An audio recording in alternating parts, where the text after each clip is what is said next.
Bueno, muy buenas tardes a todos. Vamos a empezar con esta segunda jornada. Ahora sí, le doy la bienvenida a los 4 grupos simultáneamente. Me disculpo con la sesión anterior porque no tenía el enlace visual. Ahora ya los estoy viendo a todos.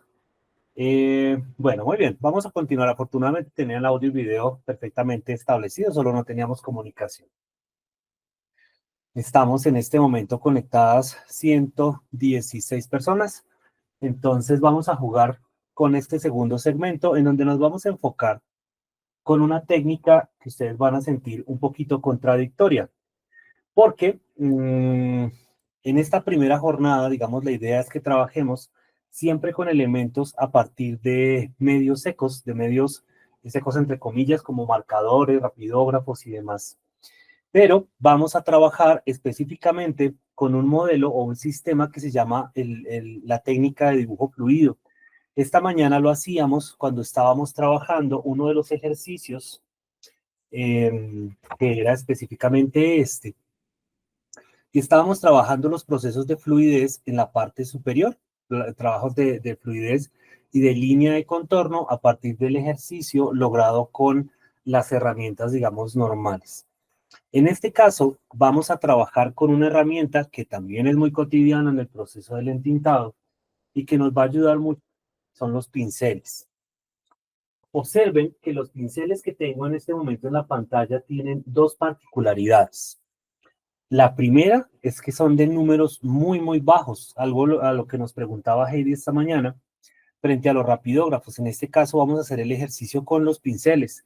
Tenemos un 000, que es un pincel muy pequeño. Tenemos un 00, que es un pincel levemente más grueso. Y tenemos un número 1, que es como el equivalente al rapidógrafo 0.3.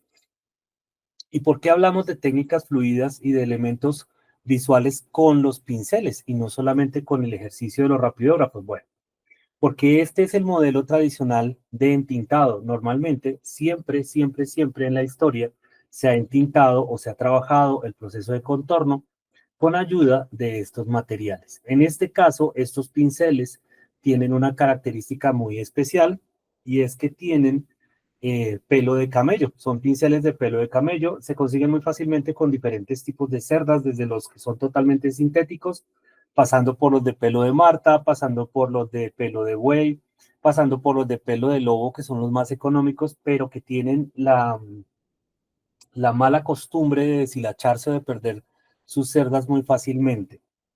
Y vamos a trabajar con una tinta. En este momento, digamos, la tinta es lo de menos, es el proceso menos importante.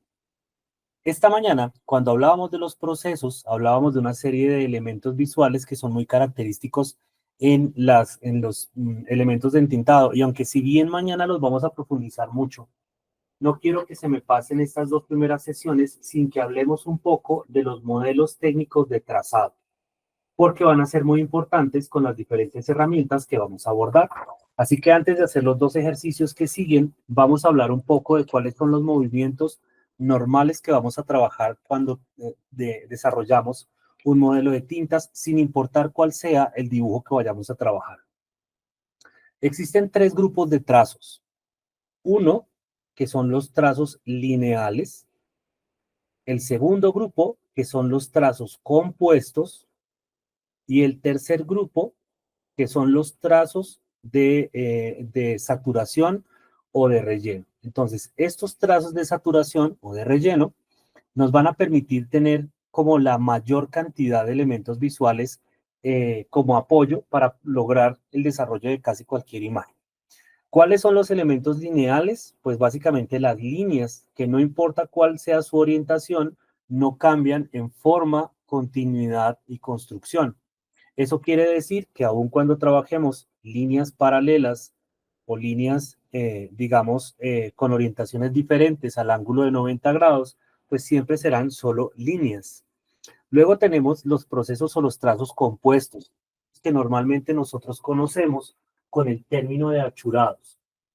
Los trazos compuestos son básicamente elementos que buscan saturar progresivamente el soporte hasta llegar al tono negro. Estos trazos normalmente arrancan a partir de ángulos de 30 grados y pueden ser verticales, horizontales, continuos, superpuestos o simplemente modelados por cercanía, como este ejercicio que estoy haciendo en este momento. Estos trazos, estos elementos que nosotros conocemos como achurados, lo único que buscan es saturar la superficie y generar la ilusión de textura.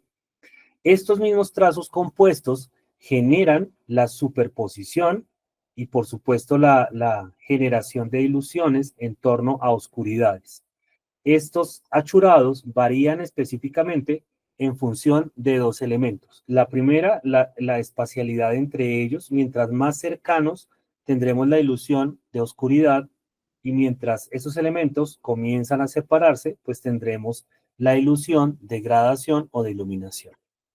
Esto además nos va a permitir jugar con texturizados. Estos trazos compuestos también pueden ser discontinuos, es decir, podemos mezclar trazos de puntos y líneas, por ejemplo, líneas y líneas o líneas discontinuas, trazos que alternen los procesos, digamos, lineales con elementos curvos, en donde podremos jugar no solamente con texturas, sino con ilusiones visuales, a nivel de construcción, de volumen, de etcétera, etcétera, etcétera. Entonces, estos elementos nos permitirán entonces generar ilusiones visuales. Y luego tenemos los más interesantes, que son los trazos saturados o los trazos compuestos, los trazos de relleno. Estos trazos específicamente buscan, y son los más importantes por una razón, y es que buscan la transición entre las zonas planas y las zonas que no tienen tinta. Normalmente funcionan a partir de pulsaciones de 1, 2 o 3 niveles. ¿Qué significa eso? Una pulsación de un nivel es una pulsación como esta, en donde tenemos mayor fuerza en el inicio y dejamos que se distorsione o se deshaga el trazo a medida que se mueve. Fíjense que en este caso el marcador solamente coloca como una especie de puntito y luego se genera una forma de cuña que va dando la ilusión como de degradación o de movimiento. Ese mismo trazo se puede generar a partir de la consecución ya de huella o de registro un poco más largo. Estos modelos de cuña son muy importantes porque son los que nos van a permitir, insisto, la transición entre las zonas planas y las zonas oscuras. Luego vienen los movimientos de garra. ¿Cuáles son los movimientos de garra? Son básicamente los mismos, un poco más saturados, pero de formas semicirculares, de ascenso o de descenso. Estos nos van a permitir unir las zonas que tengan un volumen, que tengan redondez, que tengan una textura específica en función de la transición. Normalmente estas zonas no se saturan, es decir, no se cruzan o no se utilizan con elementos de superposición porque se pierde el efecto y además porque normalmente se aplanan. Estos procesos de cuña son los que más tienen que dominar ustedes a nivel de entintado. Normalmente salen muy fácilmente con la pluma, con las plumillas y con los marcadores. Es un poco más difícil con un rapidógrafo o con un plumón, teniendo en cuenta, perdón que se acaba de ir una luz, por acá sentí que se me fue una luz, y por aquí. Ya. Bueno, estos marcadores, por ejemplo este plumón, como tienen una punta estándar, una punta fija, una punta normal, pues no es tan fácil hacer el modelado de cuña, porque no tienen esa posibilidad como de presión.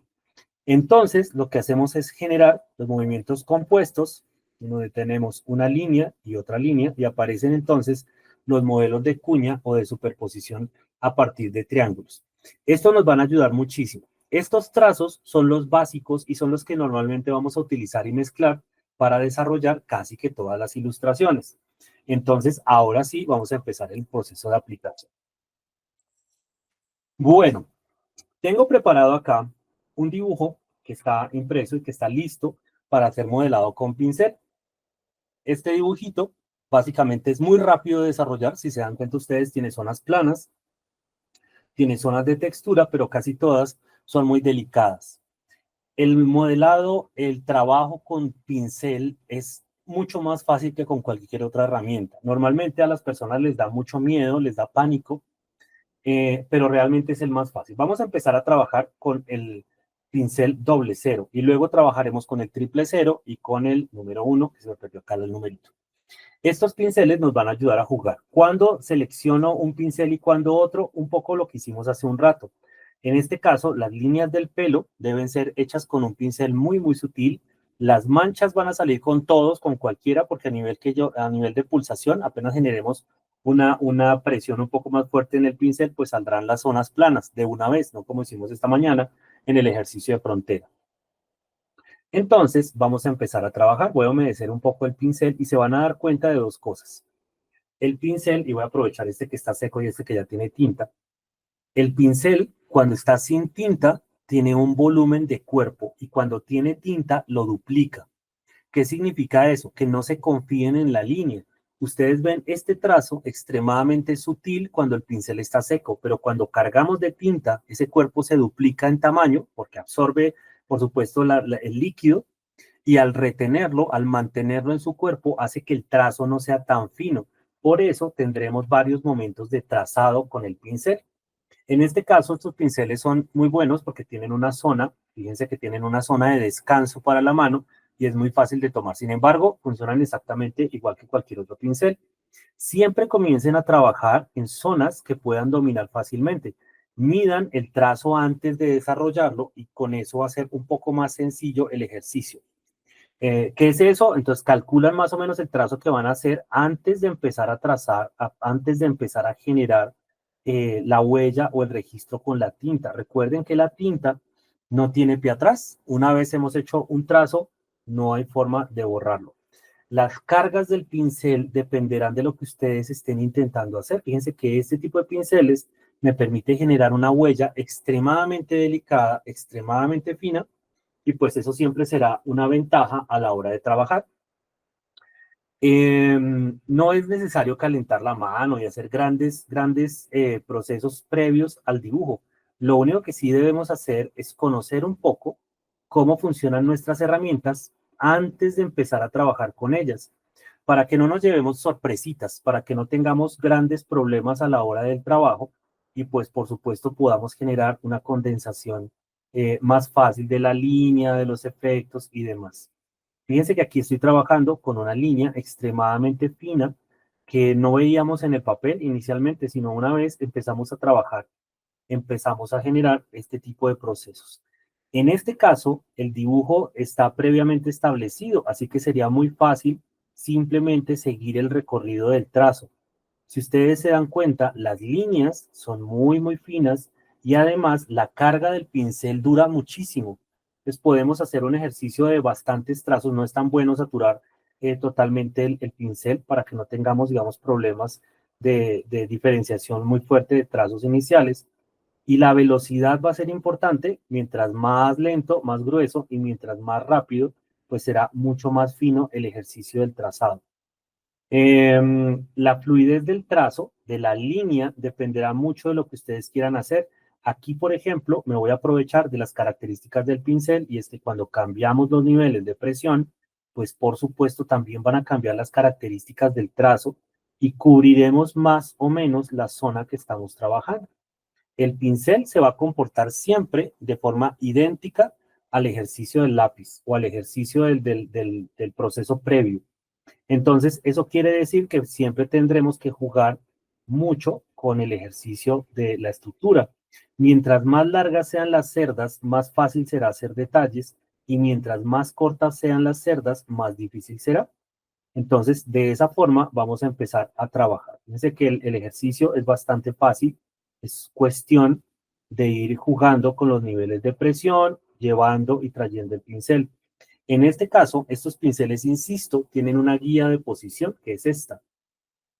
Esa guía está puesta no solamente para tener el problema de mover hacia arriba o hacia abajo el pincel, sino para que podamos utilizar de una mejor forma la estructura.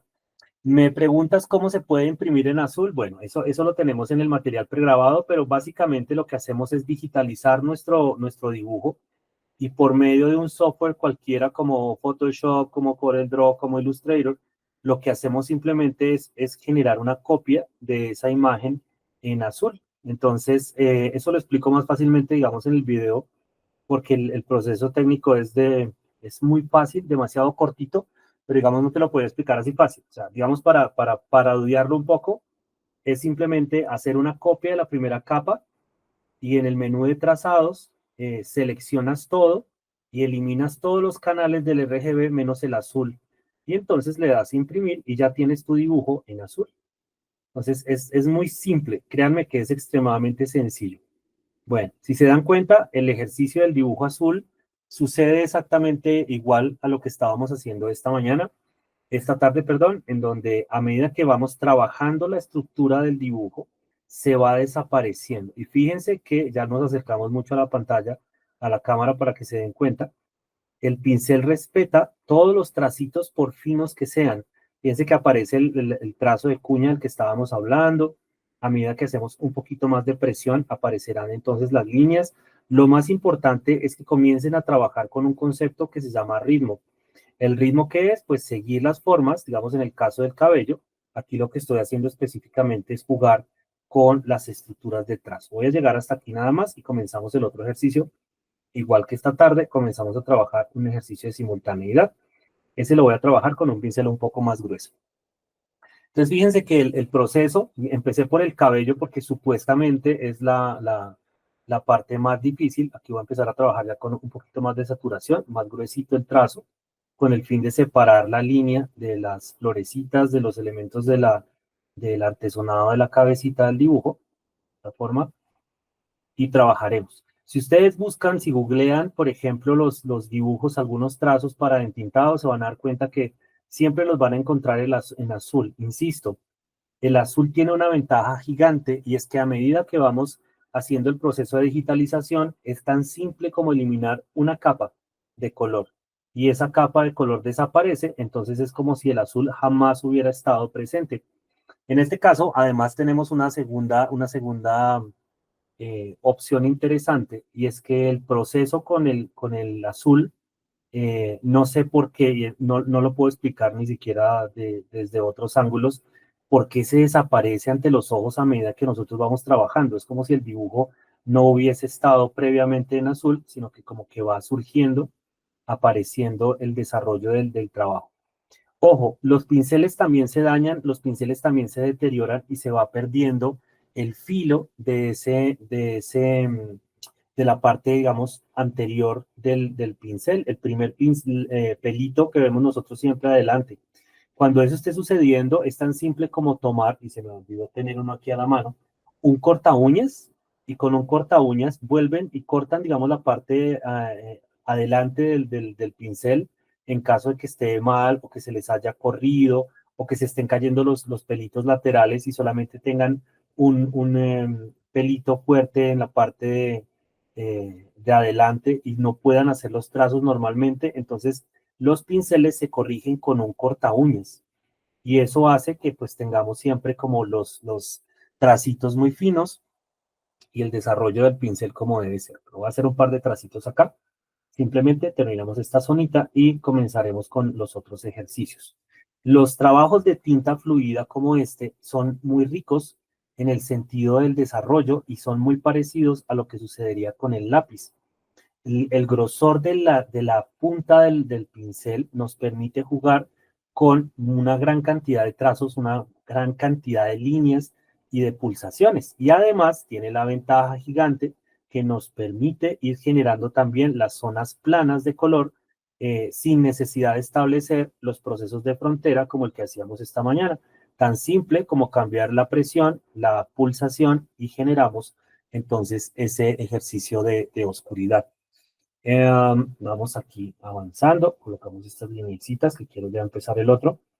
Y en este caso, digamos, tenemos un dibujo que es casi que de contorno. Ahora, eso no quiere decir que no lo puedan alternar con otras herramientas. Si sienten que todavía no tienen la seguridad, que les da susto dañar el dibujo, que les da miedo hacer el ejercicio, las líneas más delgadas, por ejemplo, el contorno del rostro, lo podrían hacer perfectamente con otra herramienta. Entonces, si se sienten fuertes con un rapidógrafo 0.1 o 0.01, entonces lo hacen y eso les va a ayudar a que tengan el tracito, digamos, tan fino como ustedes quieran.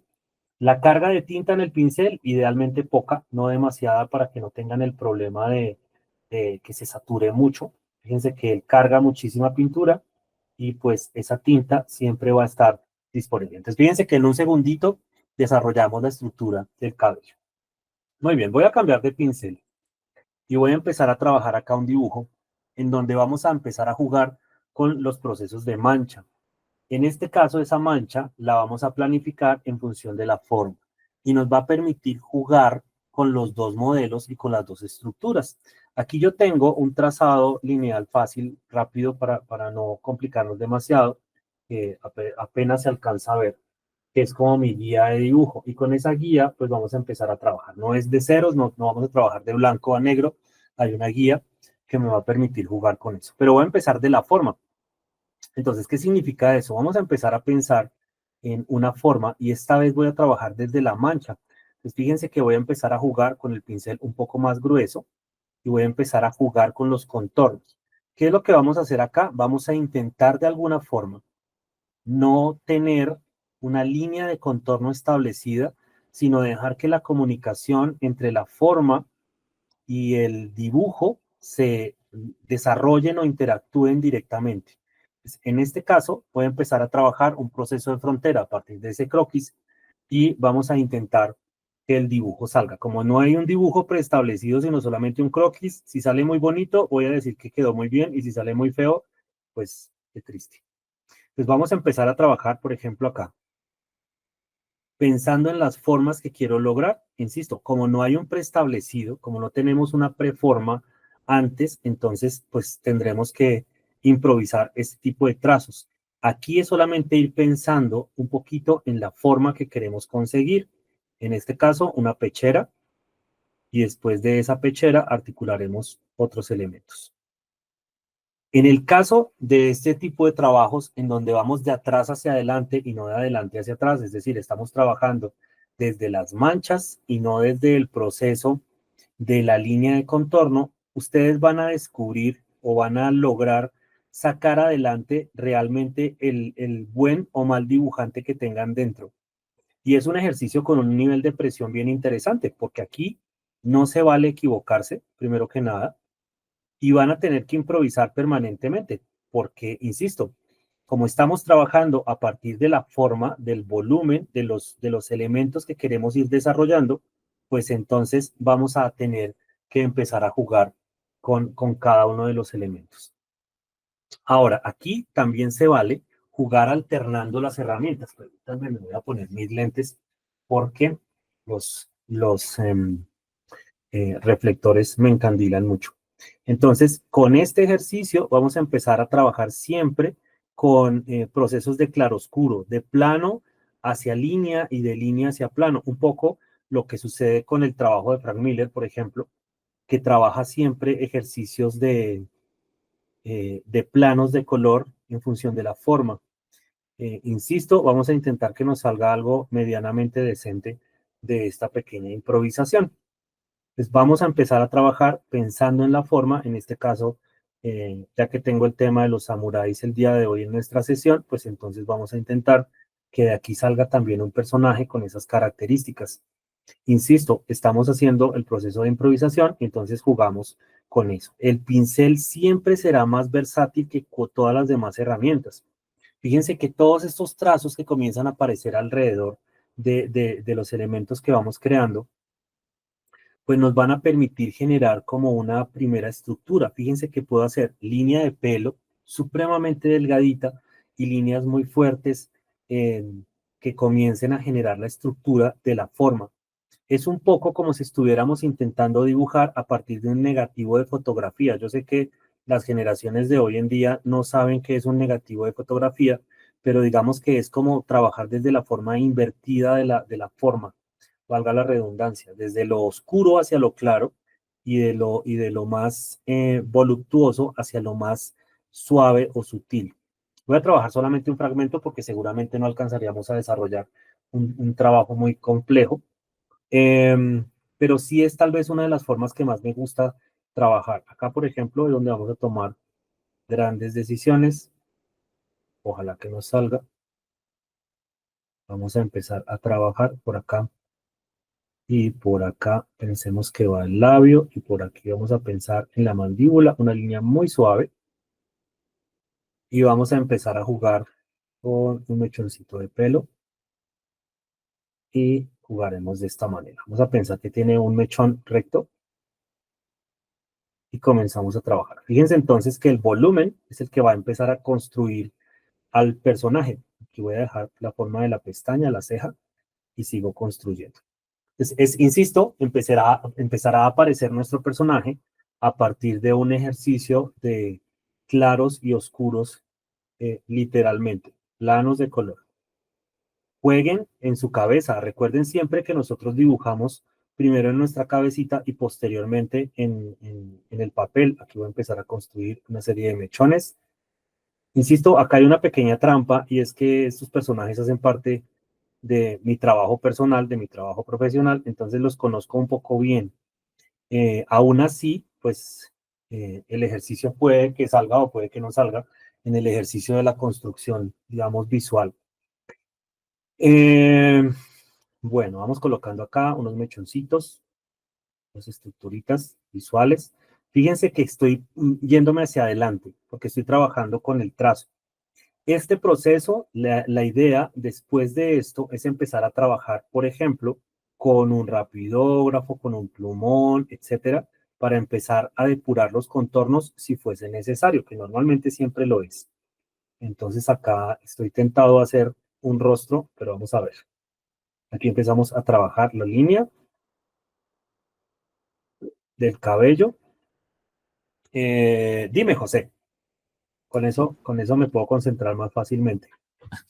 ¿Por qué cuando en esta parte que se está trabajando, digamos, sin un dibujo previo atrás, ¿por qué empezar con los perfiles del rostro y del cabello y no iniciar primero con los ojos, la nariz, la boca, o sea, con los detalles de la cara y de ahí ir hacia afuera? Eh, Esa es la pregunta, es decir, no hay un orden, sino es más un ejercicio de seguridad. En mi caso, por ejemplo, en el ejercicio que estoy planteando acá, estoy empezando desde los puntos que más seguridad me dan para poder componer la proporción del personaje. Es decir, es más fácil empezar desarrollando la forma del pecho, porque eso me va a dar la relación del tamaño del rostro. Una vez perfilé, si ustedes se dieron cuenta, lo primero que hice fue esta zona, porque eso me permite ya proyectar de forma imaginaria la forma del cráneo. Es decir, el cráneo del personaje sería algo así como si seguimos esta línea, será como hasta por aquí, y la parte de la cabecita será más o menos hasta acá. Entonces, fíjense que eso me permite jugar como con una estructura imaginaria de alguna manera. Vamos a hacerle, por ejemplo, acá la orejita y comenzar a tener puntos de proporción y de referencia de una forma totalmente, eh, no sé cómo decirlo, intuitiva, porque eso te permite tener control. El control, digamos, es lo que te da la seguridad para ir comenzando a sacar los trazos frente a cada uno de los elementos visuales. Entonces, digamos, acá puedo compensar la cabeza con un moño, por ejemplo, o con algún elemento que sostenga el pelo. Acá para jugar con los puntos de claroscuro, entonces cambio la orientación del trazo, por ejemplo, y comenzamos a generar todo hacia lo que posiblemente va a ser el rostro posteriormente. Entonces, no hay una respuesta puntual a eso que me estás preguntando. No hay un orden preestablecido. Más bien hay como una búsqueda de cómo controlo esta zona y con base en ese control, entonces cómo construyo el siguiente elemento y con el siguiente elemento soporto el que sigue y el que sigue y el que sigue. Entonces es como cuando estamos construyendo el personaje de arriba hacia abajo. Esos elementos te permiten ir trabajando y ir construyendo y elaborando, digamos, los fragmentos del cuerpo y entonces vas tomando como pequeños puntos de referencia en función de ese elemento que estás construyendo. Entonces, por ejemplo, acá esos elementos me permiten ir teniendo en cuenta que aquí estaría, como dijimos hace un momento, posiblemente un moñito. Entonces, ese moñito me permite además generar un punto de oscuridad fuerte aquí atrás.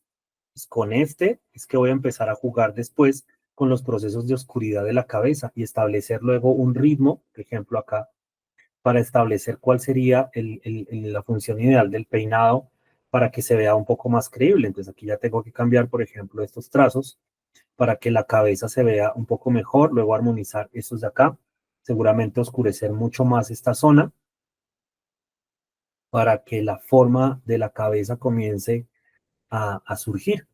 Entonces, el ejercicio del pincel siempre será un ejercicio muy benévolo con el dibujante. Por eso les decía en la introducción a la sesión que aquí es donde nosotros conocemos en dónde estamos a nivel de técnica, qué es lo que hemos hecho y que hasta dónde somos capaces, digamos, de controlar no solo la herramienta, sino el resultado que nos genera esa herramienta. Entonces, y no es un ejercicio ni de prueba, ni de versatilidad para ustedes, sino es un ejercicio maravilloso que les va a ayudar a medirse todo el tiempo. El resultado no importa, o sea, yo en eso siempre he sido como muy tranquilo, que el resultado no importa, porque ustedes tienen que ir midiendo, evolucionando, cambiando la estructura. Ahora, por ejemplo, en función de esto, ya podríamos jugar con los elementos visuales, con este pincel o con cualquier otro. Entonces, pensemos, por ejemplo, que en este punto tendríamos los ojitos del personaje y con base en eso, entonces comenzamos a pensar en los desarrollos, digamos, de la proyección. Pues una vez tenemos eso, pues ya determinamos qué es lo que queremos con la visión, con todos los esquemas, digamos, del personaje en sí. Entonces vamos a marcar, por ejemplo, una visión hacia este punto. Pensemos en unas cejas fuertes que caigan por aquí, digamos, de esta forma. Eso quiere decir que tenemos que solucionar también este lado de acá. Pues comenzamos a hacer como los tracitos, ir corrigiendo lo que tengamos que corregir, etcétera. Entonces fíjense que comienza a aparecer eh, el personaje. A veces, y tengo que decir a veces, el desarrollo de los personajes en esta técnica específicamente eh, es por pereza. ¿Por qué digo que es por pereza? Pues porque esto nos ahorra montones y montones de horas de tiempo. Es decir, ya con esto yo tengo la estructura y puedo empezar a pensar en los contornos, en los contextos, en los elementos visuales que van a ir acompañando el personaje y me puedo ir dando algunos lujitos. Ahora, este tipo de trabajos se pueden ir alternando con otras técnicas. Así que voy a dejarlo ahí un segundo, voy a dejarlo que se seque, voy a dejar este pincel al lado para que no se me olvide que es con ese con el que estoy trabajando. Vamos a dejarlo secar un poco mientras abordamos nuevamente este y vamos a intervenir luego esto con una de las técnicas que vimos esta mañana y esta tarde, perdón, y sobre todo vamos a empezar a trabajar con esto para que se den cuenta. Las técnicas de achurado y para qué sirven los modelos de linealidad. Esta vez, con este otro ejercicio, voy a empezar a trabajar con el siguiente pincel. Estábamos trabajando con el doble cero, ahora trabajemos con el triple cero, que es el más pequeñito de todos. Estos pinceles son los que más mala vida útil tienen. Y yo les voy a dar un consejo. Consíganse de esos pinceles que utilizan las chicas para el maquillaje o para el dibujo de las uñas. Esos pinceles tienen unas cerdas larguísimas. Es que no tengo acá la mano, para mañana prometo tener algunos. Tienen las cerdas larguísimas y para hacer detalles y para hacer cargas de desarrollo son buenísimos porque toman muy poca cantidad de pintura y la extienden de una manera que es simplemente increíble. Con este pincel nuevamente vamos a hacer el desarrollo de algunos de los detalles acá. Como supuestamente este pincel es mucho más fino, y digo supuestamente porque eso va a depender mucho del esquema del trazo que hagamos y de las características del trazo que hagamos, pues vamos a poder trabajar estas zonas de acá que son los famosos artesonados. Los artesonados son básicamente elementos de detalle que necesitan diferentes niveles de pulsación. Edwin me dice, la verdad la exigencia técnica es bastante alta, por lo mismo que decía que la tinta no permite el error. Si no funciona, comenzar de nuevo. Sí y no.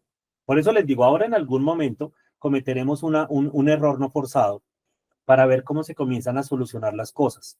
La destreza técnica del entintado es la misma destreza técnica del dibujo, porque el proceso, si ustedes se dan cuenta, lo que está haciendo es recrear lo que ya habíamos hecho con nuestro proceso de dibujo. Así que el ejercicio técnico será el mismo. ¿Cuál es el problema del entintado? Pues muy simple, que el entintado tiene una serie de requerimientos y es que no podemos improvisar, que es lo que sí hacemos cuando dibujamos. Con el entintado yo tengo que desarrollar lo que estoy pensando o lo que ya hice. Entonces, eso va a generar que el proceso sea más respetuoso, pero de ninguna manera más difícil técnicamente. Es más el ejercicio de irse adaptando a las herramientas. El pincel siempre será más difícil de adaptarse al principio que cualquiera de las otras herramientas, pero una vez tengan no solamente la confianza, sino el gusto por la herramienta, entonces van a darse cuenta que no lo van a soltar nunca, que casi todo lo van a hacer con pincel porque les parece mucho más rico a nivel de trazo, porque el gesto, el desarrollo textual, las texturas visuales, la solución de los trazos finos y gruesos por medio de un solo gesto, el desarrollo, digamos, de las características de sus dibujos va a ser mucho más rico, siempre. Entonces, es una herramienta que tiene un proceso, una curva de aprendizaje, no es corta, tampoco es fácil, pero no es una cosa así, mejor dicho, hiper difícil. El pincel doble cero es mucho más, este triple cero, perdón, es más difícil de manejar que cualquiera de los otros, porque lejos de lo que ustedes piensen, la línea siempre va a ser la más gruesa de todas. Entonces, como tiene las cerdas tan corticas, vamos a tener poca cantidad de pintura, una distancia muy corta entre la boca del pincel y el papel. Fíjense que tiene una cantidad de cerdas muy chiquitas, entonces sirve más para rellenar que para hacer detalles. Entonces, por eso, con esta herramienta, lo que estoy haciendo es el inicio de los detalles, las líneas más fuertes. Ahora, eso no quiere decir que no haga las líneas súper delicadas, por supuesto que sí. Si se dan cuenta, las líneas sí están quedando muy delicaditas. Lo que pasa es que primero la carga es muy pequeña y segundo, es más difícil de manejar porque desarrolla un trazo supremamente gordo, grueso y es distinto a lo que nosotros podríamos pensar, digamos, frente al ejercicio de las características. Fíjense que por eso empecé con el doble cero acá. Es el doble cero me permitía hacer detalles un poco más finos que estos. Ahora, prueben con un pincel, consíganse un pincel que no sea tan costoso, que sea delicadito. Y si no les gusta definitivamente, pues no pasa nada, pásense a las otras herramientas. Hay miles de millones de herramientas para entintar. No tienen que dedicarse a trabajar con el pincel para que les digan, ay, miren qué tipo tan bueno, cómo dibuja de chévere. No, eso es irrelevante. El ejercicio del dibujo siempre está enfocado en la practicidad y en el resultado. Al espectador, ningún espectador en una convención, en un encuentro, les va a decir, oiga, usted hizo eso con un pincel, lo hizo con un rapidógrafo, o lo hizo con Photoshop, o lo hizo con Clip Studio, ¿con qué hizo eso? Nadie les va a preguntar eso. Los chicos, las personas que leen nuestros trabajos se enamoran es del resultado. Y ustedes son los que tienen que hacer que ese resultado salga fácil o difícil y que sea satisfactorio o no para ustedes, no para el espectador. El proceso no tiene nada que ver con el espectador. Fíjense, voy a terminar hasta acá este pedacito con el doble cero y con el triple cero, perdón, y luego haremos el siguiente con el doble cero para que se den cuenta la diferencia del ejercicio. El trabajo con pincel, insisto, siempre será mucho más rico a nivel de pulsación, a nivel de gesto, a nivel de trazo y a nivel de velocidad. Es decir, con el pincel ustedes siempre van a trabajar 15 veces más rápido que lo que harían con cualquier otra herramienta.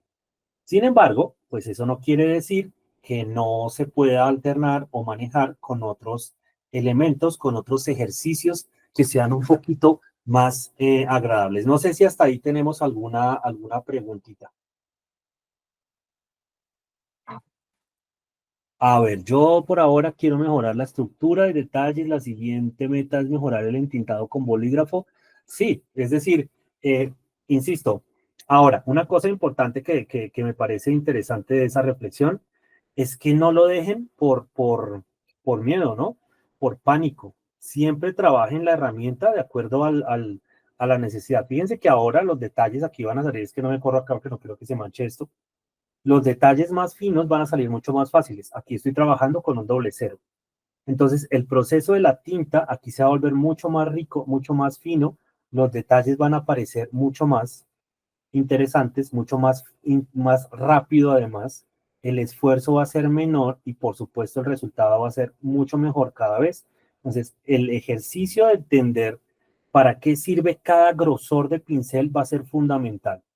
Ahora, esto, si ustedes quieren, aunque yo normalmente no lo hago, pero ya lo vamos a hacer para que ustedes vean cómo se hace, se alterna también con las otras herramientas. Es decir, en el caso de este tipo de trabajos podemos jugar con un par de rapidógrafos, con el mismo bolígrafo para generar otros tracitos. con otras herramientas que les ayuden a trabajar. Sin embargo, hagan un proceso bien interesante y es colocar un cronómetro cerca donde estén trabajando y calculen cuánto tiempo se demoran en hacer un proceso con pincel y cuánto se demoran en hacer un proceso con un rapidógrafo o con un bolígrafo y se van a dar cuenta que van a empezar a esforzarse más con el pincel, porque el proceso del pincel es muy cercano al proceso creativo con el lápiz. Entonces, eso va a hacer, fíjense lo que sucede aquí, que el desarrollo visual sea mucho más rápido, mucho más rico, más expedito, los detalles se mantienen, se enriquece el trazo, se ve mucho más gestual, muchísimo más elaborado y es muy, muy interesante. El proceso comienza a surgir de una manera casi que fácil. A ver, Heidi me dice, en ese caso, ¿los grises se trabajarían con la tinta china también o se podría mezclar con los lápices acuarelables? No, los grises son grises. Y una de las cosas importantes que tenemos que entender, eso lo vamos a hacer, insisto, en las técnicas húmedas mañana, cuando juguemos con las aguadas, cuando veamos las acuarelas, cuando veamos un montón de herramientas, cuando veamos el alcohol matizado, cuando veamos otras cositas que vamos a ver mañana, se van a dar cuenta que los grises surgen de diferentes puntos. Uno de esos puntos es el pigmento y otro de esos puntos es la ilusión, que es lo que vamos a hacer ahora en un minutito en este. ¿Cuál es esa ilusión? Jugar con los achurados, jugar con los procesos de secado, jugar con alternativas, con la superposición de otros elementos, etcétera. Por supuesto, siempre vamos a poder colocar acuarelas, siempre vamos a poder utilizar los lápices acuarelables. Esos lápices acuarelables los voy a utilizar acá, por eso quiero terminar este pedacito superior, porque el lápiz acuarelable tiene una ventaja gigantesca y es que el lápiz de grafito, ¿no? Ojo con eso, que no estoy hablando de lápices de color, estoy hablando de lápices de grafito. El lápiz de grafito acuarelable va a dar una tonalidad de gris que les va a permitir sobre todo trabajar la parte de los metales. Los metales van a quedar preciosos, entonces cuando vayan a hacer vehículos, cuando van a hacer armaduras, cuando vayan a hacer efectos que necesiten que tengan un brillo específico o que tengan unas características específicas, pues trabajenlo muy bien. Mañana además vamos a ver una técnica que es súper chévere para los grises que se llama brocha seca.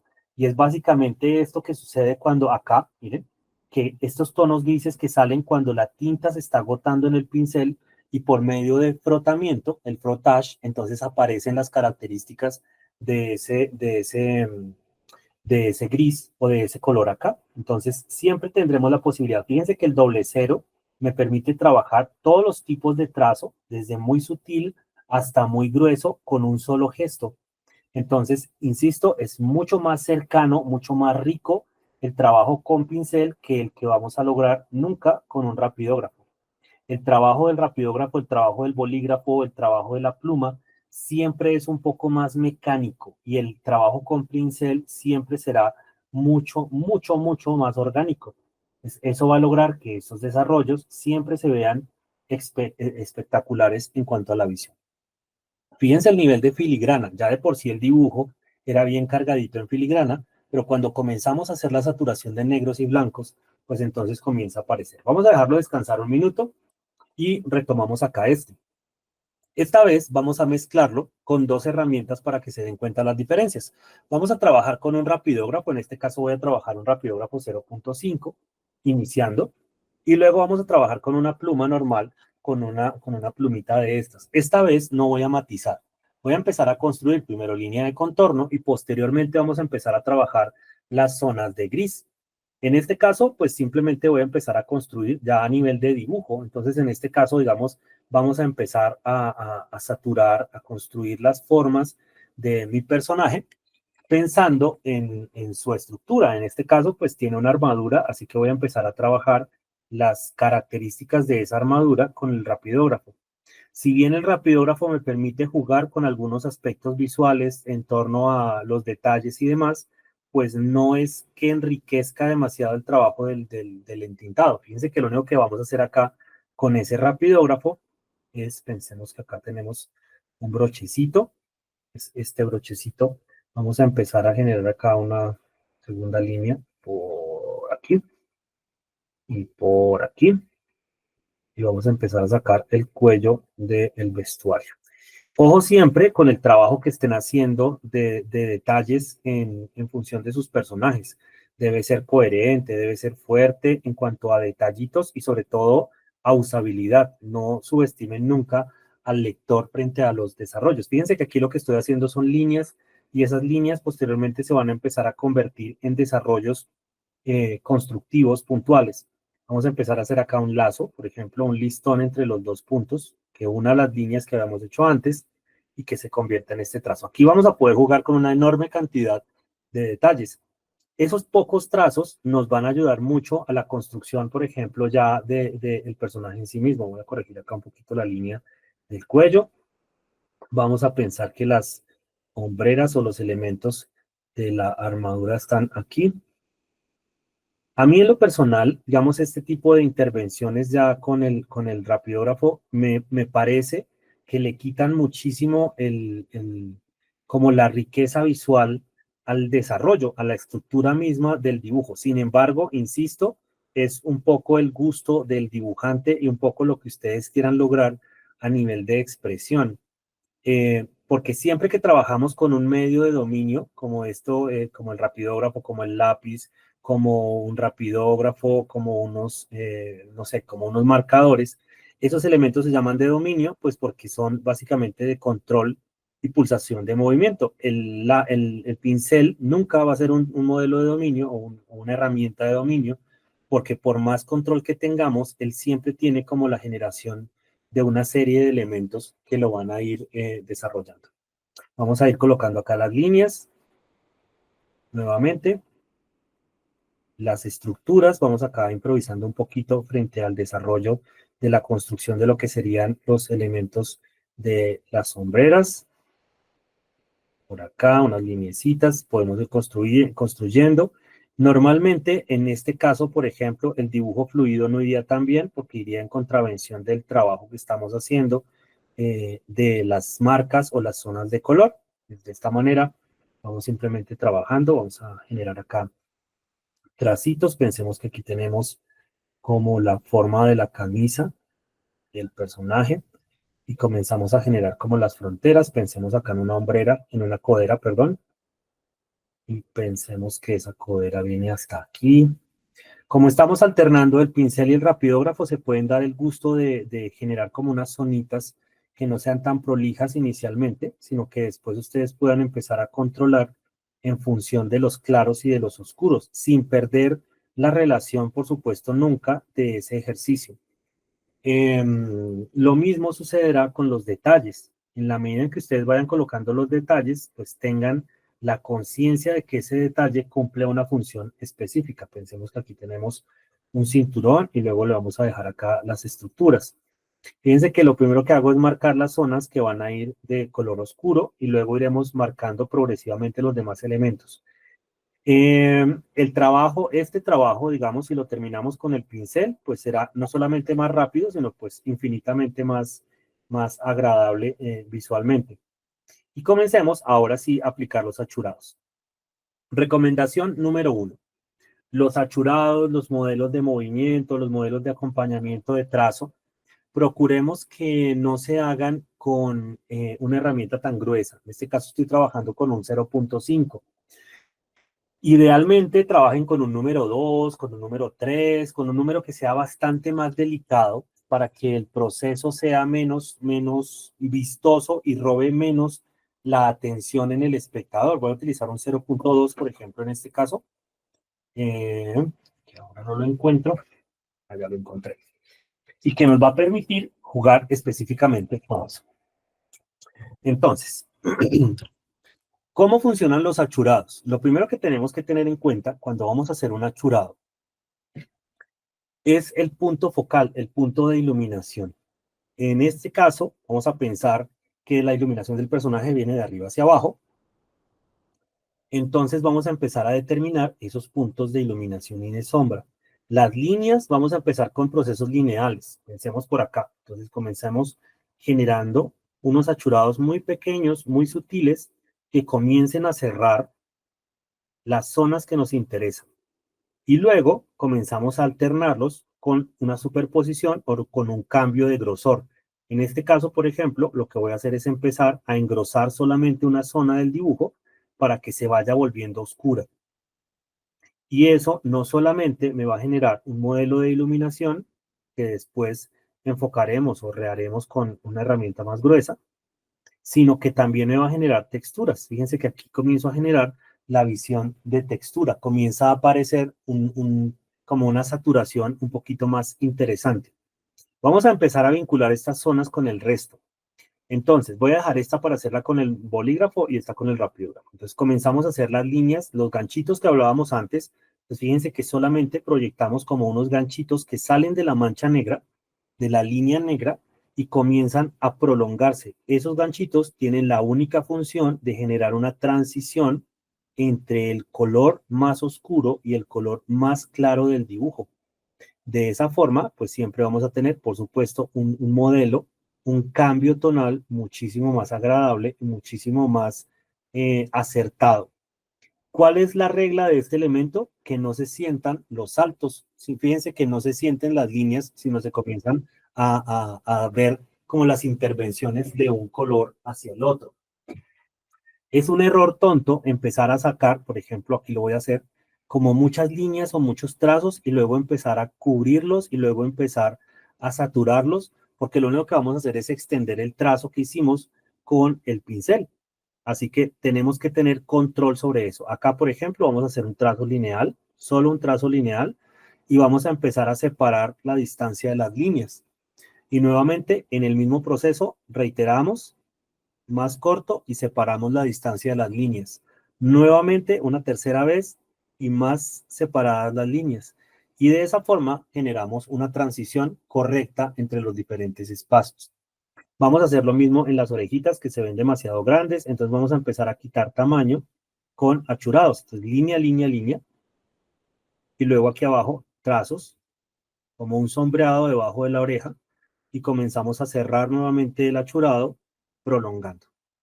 Eso se repite en todas las zonas en donde necesitemos hacer la intervención del color. Gana mucho digamos, en saturación, en proyección y además en volumen. Aquí vamos a solucionar un poquito la forma de la boca, un poquito estas líneas y vamos a saturar ahora aquí.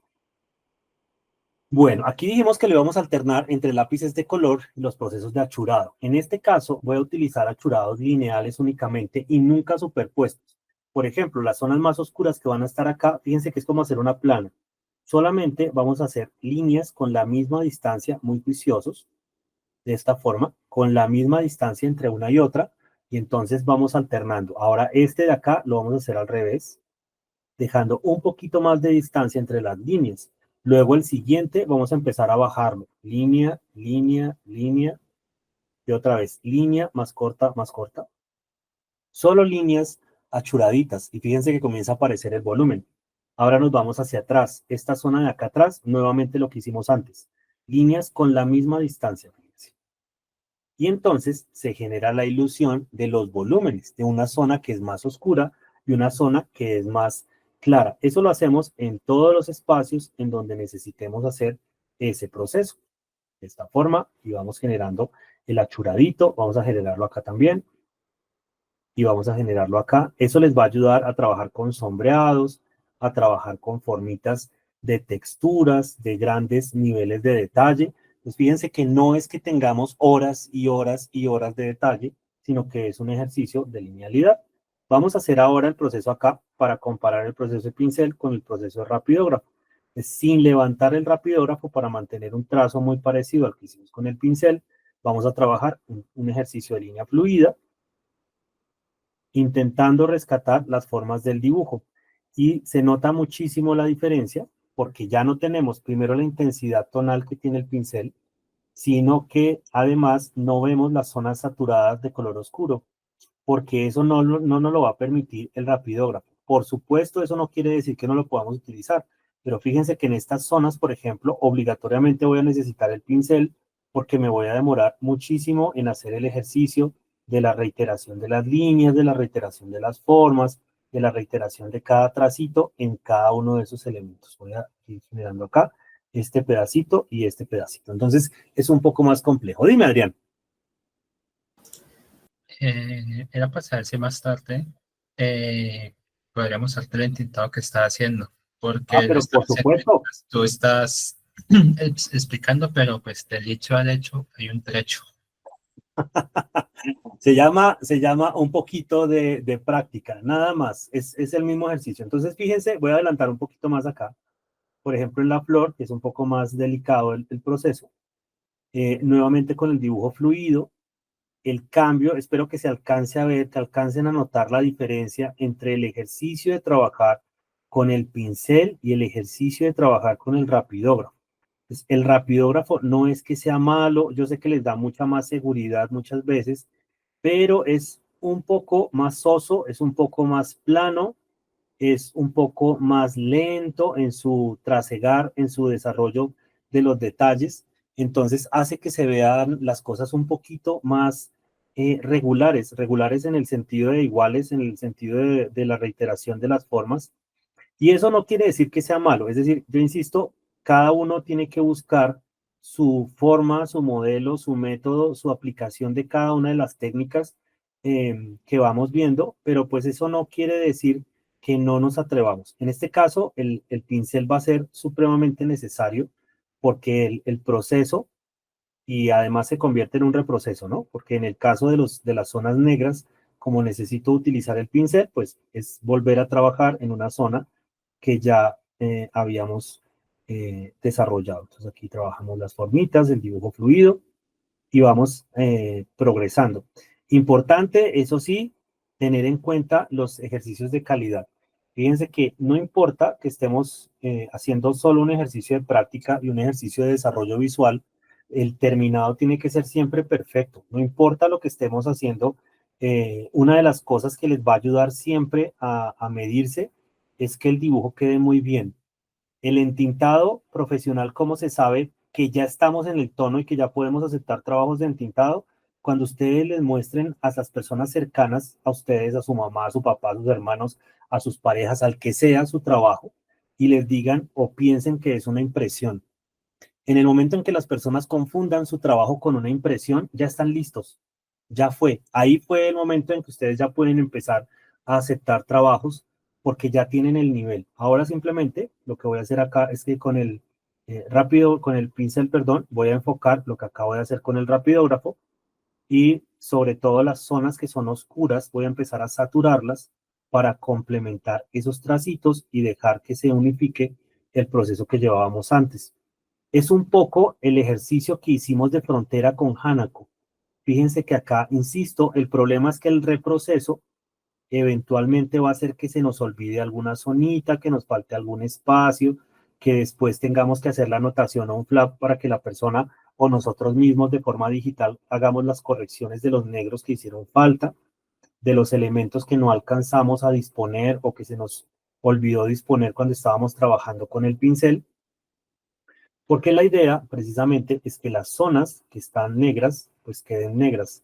Entonces, eso va a hacer que cambie un poco la densidad. Voy a esperar que se seque un poquito este para poder trabajar también ahí un poco. Pero fíjense lo que sucede, o sea, el ejercicio es muy chévere. Las tintas, por ejemplo, las tintas como de rapidógrafo, son muy buenas para trabajar porque secan casi que al contacto. Ahora que alguien me preguntaba, creo que fue José que me dijo que tenía una tinta estilográfica, ojo con eso, hagan pruebitas en una hojita aparte, un par de pinceladas para medir los tiempos de secado, no sea que en una de esas, por un mal hacer, lo dejan sin el tiempo correcto y entonces la forma, la figura va a perder. Fíjense estos detalles que estoy haciendo acá con una línea extremadamente delgada, que son idénticos a estos que hicimos acá con la línea del rapidógrafo. Entonces quedan muy bien, quedan muy fluidos, quedan muy parejitos y pues no necesitamos el ejercicio, digamos, del rapidógrafo para apoyarnos en esos ejercicios. Importante que practiquen, porque sin práctica no hay dominio de la herramienta. El dibujo necesita extremadamente la práctica, porque ustedes tienen que desarrollar no solamente una comunicación con sus herramientas, sino una comunicación con los errores. A veces, y eso nos pasa a todos, hay errores que se convierten en nuestro mejor modelo de efectos especiales.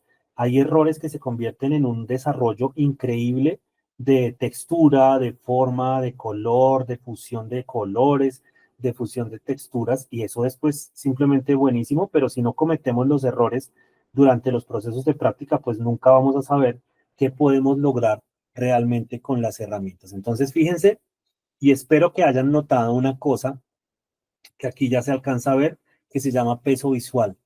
Fíjense cómo la herramienta se comienza a vincular tanto con el trabajo que pesa. Fíjense que la armadura de esta señora se ve pesadísima, o sea, ya se comienza a sentir una densidad muy fuerte en lo que se está haciendo y entonces ahora aparecerá una textura diferente. Vamos a devolvernos por acá y en las zonas que habíamos colocado crucecitas vamos a empezar a saturar de color. Voy a utilizar el mismo pincel, aunque yo sé que estábamos trabajando con uno más grandecito, pero pues lo único que va a hacer es que nos tome un par de minutos más el desarrollo de los fantasmas o de las manchas. Importante, eso sí, que vayan planificando sus manchas en su cabecita. Por ejemplo, este dibujo, obviamente no podemos hablar de una planificación porque no hubo, pero el ejercicio de entender la iluminación sí. Así que pues tenemos que tener siempre presente el proceso tal cual lo queremos desarrollar, de tal forma que podamos tener control sobre esa iluminación. Ahora, por ejemplo, que vamos a trabajar con los lápices de grafito acuarelables, pues nos vamos a dar cuenta que tenemos otra herramienta más que aparentemente no es de entintado, sino de dibujo, pero que se va a convertir en uno de sus mejores amigos a la hora de desarrollar los trabajos más profesionales. ¿Por qué? Pues porque esa herramienta nos va a permitir hacer un montón de cosas gigantescas frente a las proyecciones de color y de luz. Aquí vamos avanzando. Insisto, yo prefiero trabajar un poco más con el pincelito porque nos genera como unas opciones bien interesantes de textura y de volumen. Es bastante más rapidito, además. Y se van a dar cuenta de la diferencia, por ejemplo, entre este ejercicio que estamos haciendo y los que vamos a hacer mañana, que son de técnicas completamente líquidas, es decir, pensando en que el dibujo tiene que verse plano, perfecto, súper determinado, súper detallado. Entonces, eso nos va a generar como otras estructuras. Es muy importante además entender las mecánicas de la iluminación. En el entintado eso es demasiado importante. ¿Y por qué? Pues porque aquí es donde ustedes van a marcar, por ejemplo, esto que estoy haciendo acá, las estructuras y los volúmenes de sus piezas. Hasta dónde el ejercicio, por ejemplo, del volumen funcionará si no conocemos el punto de luz. Aquí estamos improvisando un poquito, pero pues el ejercicio de improvisación no quita que tengamos que saber qué es lo que estamos buscando en cuanto a iluminación y en cuanto a retornos de luz. Pues en este caso estoy colocando una doble línea, fíjense, es un doble trazo que va a dar la ilusión de volumen en el proceso que estamos trabajando y además de vinculación entre un plano y el siguiente. Pues eso me permite jugar. Luego, vamos a hacerlo aquí también en la parte de arriba y una vez más aquí. Arriba ya lo habíamos hecho. Y ahora uno más finito por acá y uno más finito por acá y uno más finito por acá, por acá y por acá, y tantos como ustedes consideren que necesita su armadura. Fíjense que ahora ya tomó peso automáticamente la hombrera del personaje, y pues eso nos va a permitir jugar como con otras características. Muy bien, vamos a pensar que acá hay una sombrita fuerte. Vamos a pensar que la codera, por ejemplo, vamos a cambiar un poco la estructura de la codera para que tenga un poco más de peso. Y de pronto hacemos la mano completa. Interesante. Bueno, vamos manejando acá esto y vamos a esperar a que seque. Ahora que ya está seco este ejercicio de acá, vamos a tomar unos de los lápices acuarelables, en este caso uno muy blando. Voy a trabajar, por ejemplo, con uno que sea de la gama 4B. Recuerden que los lápices acuarelables, este es un 4B, acá tenemos un 6B, aquí tenemos un 8B. Bueno, en este caso vamos a trabajar, este es 8B. Vamos a trabajar con uno 4B que es como intermedio. Estos lápices yo siempre los trato muy pasito, muy suavecito, porque se fracturan muy fácilmente. Entonces hay que tener cuidado con eso. No necesitamos demasiado pigmento.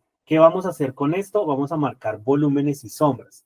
Y fíjense lo que voy a hacer, que solamente voy a hacer pequeños toques. Voy a hacer un toque acá muy suave y luego voy a hacer un toque acá muy suave, pequeño, de esta forma, parejito, porque esto no se va a quitar. Es decir, esto se va a vincular al proceso de tinta y se va a quedar ahí.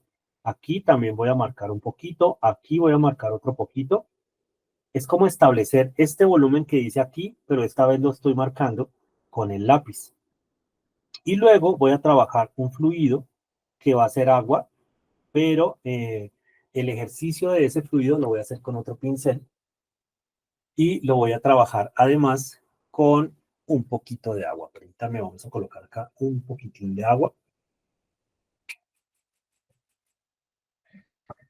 Y vamos a empezar a diluirlo. Humedecemos muy bien el pincel. Y ahora vamos a empezar a frotar. Ojo, no voy a pincelar, sino voy a descargar el pincel y voy a frotar de una vez para que se comience a generar la transición de color. Fíjense. Y entonces comienzo a cubrir la zona que me interesa y a llevarlo hasta donde tiene que ir. Fíjense que aparece el metal en un segundo. Este color va a quedar perfecto en la impresión, va a quedar perfecto en el desarrollo que ustedes hagan de escaneado, porque el color va a ser muy sostenido por los elementos que ya tenemos en la hoja de papel. Pues vamos llevándonos el color, fíjense, y aparece un metal perfecto en sus desarrollos. Les comienza a verse supremamente lindo. Es importante que tengamos en cuenta que estos ejercicios son de conocer un poco, por supuesto, la herramienta, pero también de esforzarse mucho en que el desarrollo del trabajo sea como muy laborioso, tenga muchos elementos visuales de donde pegarse. Y eso va a ayudar también a que sus espectadores valoren muchísimo el trabajo. Jamás trabajaremos un tono que sea demasiado oscuro para que no se sature a la hora de desarrollarlo en la impresión. Voy a colocar acá unos puntitos, voy a dejarlo acá oscuro para que ustedes se den cuenta. Vamos a llevar esa zona hacia afuera y solamente en este pedacito. Con este pigmento que estoy colocando acá me va a alcanzar para llevarlo hasta el otro lado. Nuevamente el pincel con tanto líquido como la zona que vamos a utilizar acá, así que esta vez voy a cargarlo bastante más de agua, diluyo acá y comienzo a llevármelo hacia afuera para que se vaya mezclando, ¿sí ven? Entonces comienza a generarse la transición de grises y ahora entonces ya tenemos acá un proceso de grises muy bonito que se encuentra, lo voy a pincelar en seco, aquí podría humedecerlo para emparejarlo, pero voy a dejar que la textura del metal aparezca con estos golpecitos secos, fíjense como una texturita de transición. Fíjense que estoy cada vez más bajando el pincel, cerrándolo, fíjense cómo se abren las cerdas sobre el papel, porque lo que quiero es que se vaya hasta el último poquito de agua que tenga en las cerdas y se genere la transición. ¿Listo? Y entonces tenemos un proceso súper lindo de transiciones de color. Claro que sí, la tinta china diluida se llaman aguadas, pero las aguadas tienen una función un poco diferente. Estos tonos que son grises metálicos surgen porque precisamente el grafito hace parte de esa tonalidad de los metales. Entonces nos va a ayudar muchísimo a ese ejercicio. Y además, como es lápiz, como es un lápiz normal, pues nos va a ayudar a tener mucho control sobre la aplicación. Si yo hiciera eso, por ejemplo, acá, o si hiciera eso en el cuello, en el cabello del personaje, pues funcionaría muy fácilmente y funcionaría muy bien.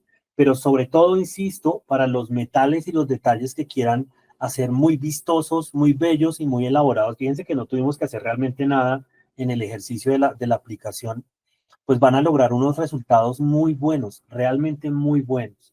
Esto también lo vamos a enfatizar mañana cuando estemos trabajando las aguadas, porque es el momento perfecto o tal vez la transición perfecta entre un proceso de gris a negro. O sea, no al revés, sino de gris a negro. Y esa transición se puede lograr muy fácilmente con los lápices que tienen esa contextura. Hoy no voy a hablar de aguadas, porque las aguadas, digamos, hacen parte de otros desarrollos y de otras necesidades puntuales en función del dibujo. Sin embargo, eso por supuesto no quiere decir que no sea una de las mejores herramientas. Yo tengo la experiencia y puedo decir que las personas que han aprendido a hacer aguadas nunca las dejan de usar. O sea, las aguadas son tal vez uno de esos recursos que se convierten en un imponderable, en un elemento en que no puedo dejar de usar jamás, porque me dan demasiados resultados positivos. Entonces, eso hace que tengamos como las aguadas siempre en primera fila de trabajo en los dibujantes, en términos generales. Y por supuesto, las aguadas les van a dar un poquito más de confianza después cuando vayan a trabajar con otras herramientas, como por ejemplo las acuarelas. Entonces, eso ayuda muchísimo. Vamos a trabajar acá otras zonitas de este espacio mientras se va secando este y atacamos un poco más. No sé si tienen alguna pregunta hasta acá. Aparentemente simple, pero si ustedes se dan cuenta, esta técnica o estas dos técnicas, de hecho, que acabamos de ver, son realmente complejas porque tienen una gran cantidad de variaciones, una gran cantidad de posibilidades y nos permiten ir viendo no solamente las características de nuestros dibujos, sino las posibilidades visuales. Hay una cosa que no me han preguntado ustedes el día de hoy y me sorprende porque siempre que hablo de entintado me preguntan y ustedes no me han preguntado hoy y no hemos hablado sobre los soportes. ¿Cuáles son esos soportes ideales o esos elementos que me permiten sacarle el máximo provecho a, a mis materiales, digamos, de tinta? Y entonces ahí viene un ejercicio que es muy interesante y que nos va a permitir jugar y desarrollar otras alternativas. Y es que las tintas funcionan muy bien en casi que cualquier soporte. O sea, ustedes pueden trabajar en papel bond convencional y si no lo entrapan, es decir, si no lo trabajan con niveles hipersaturados de tinta, va a funcionar perfectamente bien. Y si van a trabajar, por ejemplo, con papeles de arroz, con papeles de una enorme cantidad de algodón o de fibra, como el plátano, por ejemplo, que los papeles de plátano son tan bellos y tan receptivos a los diferentes tipos de pigmento, pues van a encontrar y van a desarrollar una enorme cantidad de posibilidades en el desarrollo mismo de las técnicas líquidas de agua. El manga japonés está muy influenciado por los trabajos iniciales que se hacían en silografía, es decir, en grabado sobre madera, en linóleo, que es grabado sobre bases plásticas, y también en grabados que se hacen o dibujos que se hacían sobre pieles y papiros. Esos elementos nos van a permitir jugar con las diferentes alternativas estéticas, es decir, con las posibilidades estéticas del dibujo. Mientras estamos conversando, estoy convirtiendo, digamos, las zonas bajas en otros elementos. Y fíjense que estoy jugando con las diferentes posibilidades de trazo, de trazado con el mismo pincel. Estoy trabajando con el doble cero en este caso. Y eso nos permite dibujar de la misma forma que como si estuviésemos haciéndolo con un lápiz. Y es algo que me encantaría que ustedes se llevaran en estos espacios. El proceso de pincelar, el proceso de dibujar con un pincel, el proceso de entintar, es idéntico al ejercicio del dibujo. Así que si ustedes pueden dibujar con un lápiz, pueden también dibujar con un pincel. Y eso quiere decir que se puede trabajar, desarrollar casi que cualquier elemento sin necesidad de un dibujo previo. ¿Por qué? Pues porque ustedes tienen ya eso metido en su cabecita. Pues, pueden jugar con los diferentes elementos, con los diferentes accesorios, con los diferentes ejes compositivos de sus historias. Hay un ejercicio muy bueno para tomar experiencia y para tomar como seguridad en el dibujo con pincel y es hacer paisajes o hacer elementos naturales, dibujar un fondito que tenga árboles, que tenga follaje, que tenga cualquier tipo de elemento, digamos, externo, porque les va a dar seguridad y no van a tener la presión de decir, ah, es que el personaje me quedó feo, es que el personaje me quedó chagüeto, la nariz no me quedó como era, el rostro no me quedó como yo quería, la forma no era la que yo estaba buscando, etcétera. Un árbol siempre va a quedar bien, no sé, una forma de pasto, una fruta siempre va a quedar bien. Entonces, ese ejercicio pues les va a dar muchísima seguridad. Piensen un poco en lo que hacía Bob Ross. Bob Ross jugaba con las personas, era de esa manera. O sea, él sabía que si se ponían a hacer talleres de desnudo, pues las personas iban a frustrarse mucho en los resultados.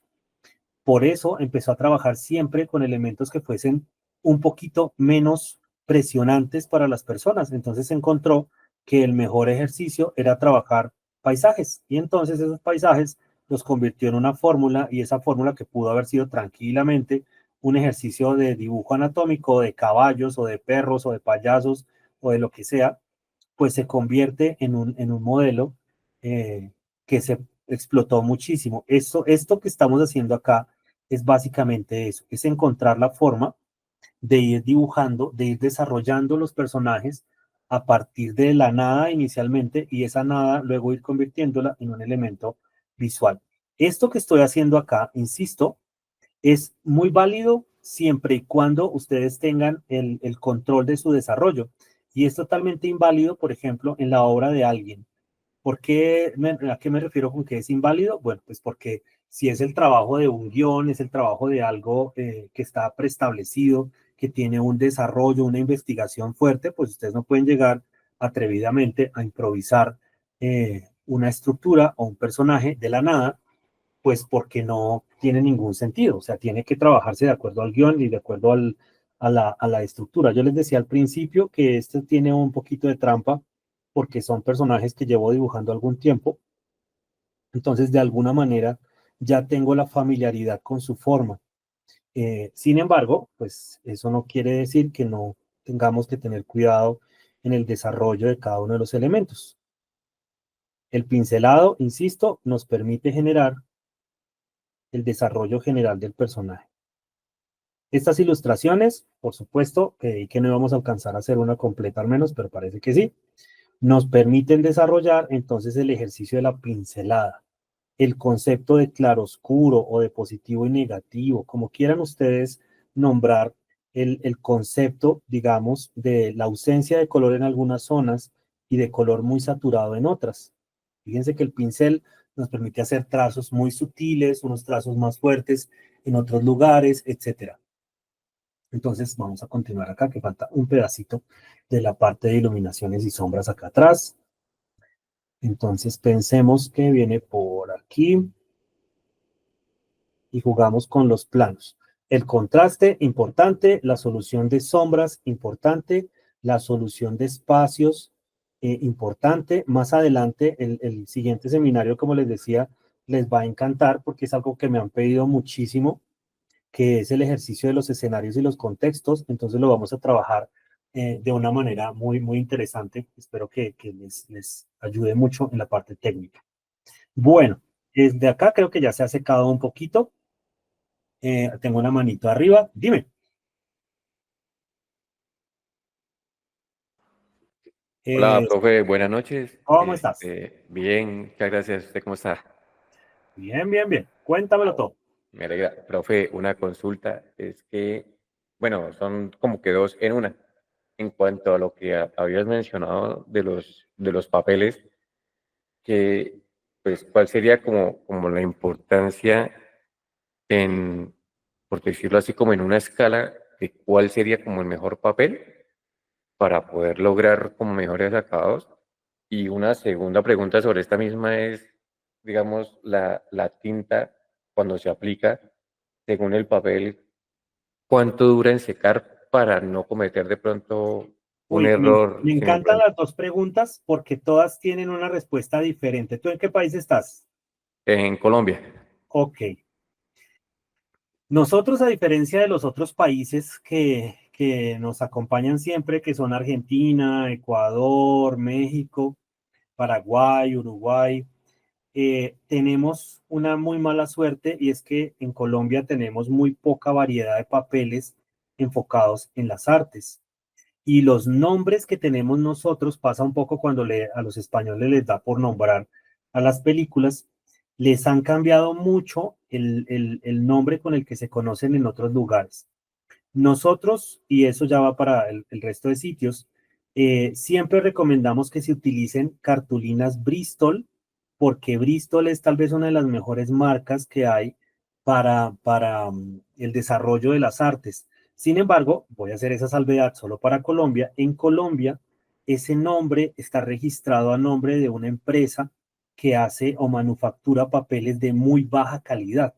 Entonces, escolarmente, por ejemplo, en Colombia se conoce una cartulina que es la cartulina Bristol, que es con la que los chicos del colegio, en el colegio hacen sus carteleras y hacen sus desarrollos, digamos, académicos, que es de muy, muy, muy, muy mala calidad, y es la que se conoce como Bristol.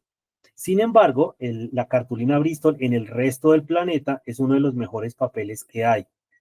En Colombia yo siempre recomiendo que se utilicen varias marcas de papeles, específicamente los de la marca Guarro y los de la marca Canson. Entonces se puede trabajar Durex, se puede trabajar papel acuarela, se puede trabajar papeles de un gran nivel, por ejemplo, de algodón. Y esa es como la característica primordial para el trabajo, que tengan muchísimo algodón.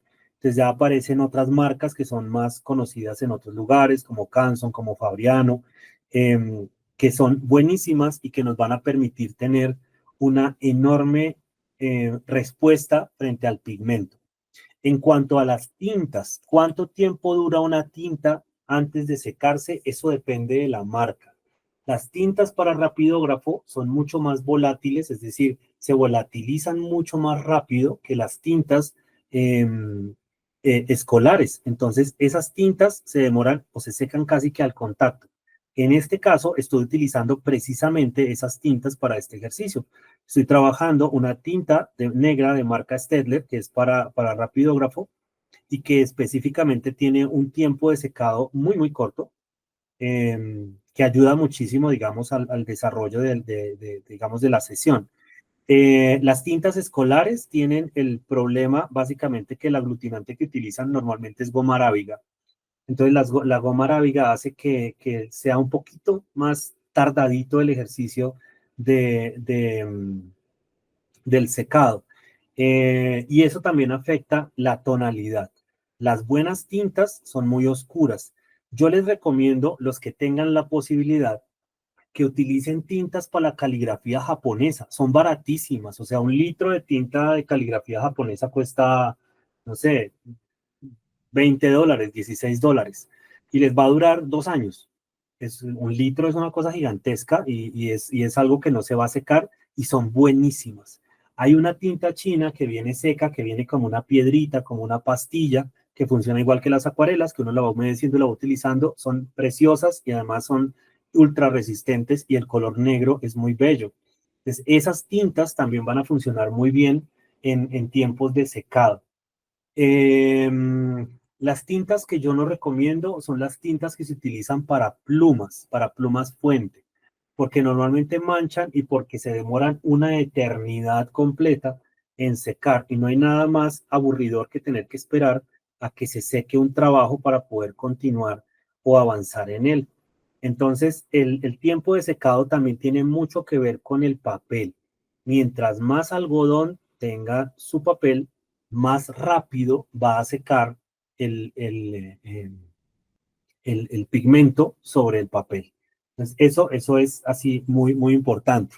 Edwin me dice, ¿cómo encontrar referencias sin entrar en la sobreinformación y entrar en la divagación, teniendo en cuenta que a veces son temas que no se conocen? No te entiendo muy bien a qué te refieres con cómo encontrar referencias.